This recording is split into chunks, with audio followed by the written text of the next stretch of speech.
Kaylee, I'm reading a book called It's Mine. It's a book about sharing. Do you see the little frogs and the fly? All right, let's begin. In the middle of Rainbow Pond, there's no rainbow out here, that's just the name of the pond. In the middle of Rainbow Pond, there was a small island, smooth pebbles, limited line its beaches, and it was covered with ferns and leafy weeds. On the island lived three quarrelsome frogs named Milton, Rupert, and Lydia. They quarreled and quibbled from dawn to dusk. "Stay out of the pond," yelled Milton. "The water is mine." "Get off the island," shouted Rupert. "The earth is mine." "The air is mine," screamed Lydia as she leaped to catch a butterfly. And so it went. One day a large toad appeared before them.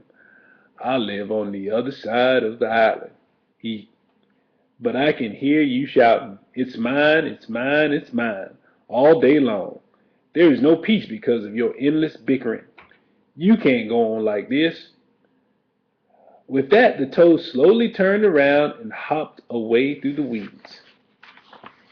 No sooner had he left than Milton ran off with a large worm. The others hopped after him. Worms are for everybody," they cried. But Milton croaked defiantly, "Not this one, it's mine." Suddenly the sky darkened, and a rumble of distant thunder circled the island. Rain filled the air, and the water turned to mud. The island grew smaller and smaller as it was swallowed up by the rising flood. The frogs were scared. "Oh no!" Desperately they clung to the few slippery stones that still rose above the wild, dark water. But soon these two began to disappear.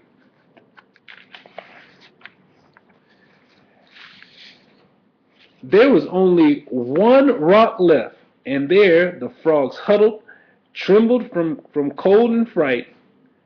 But they felt better now that they were together, sharing the same fears and hopes. Little by little, the flood subsided. The rain fell gently and then stopped altogether. But look, the large rock that had saved them was no rock at all. "You saved us," shouted the frogs when they recognized the toad. The next morning the water had cleared. Sun rays chased silver minnows on the sandy bottom of the pond.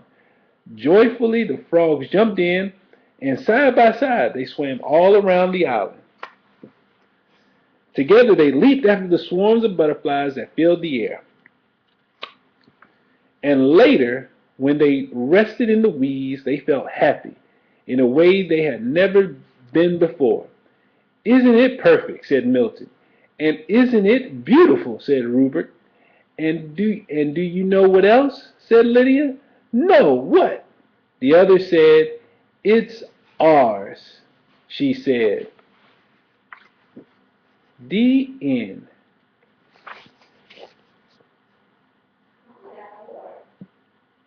Have a good night. Night night.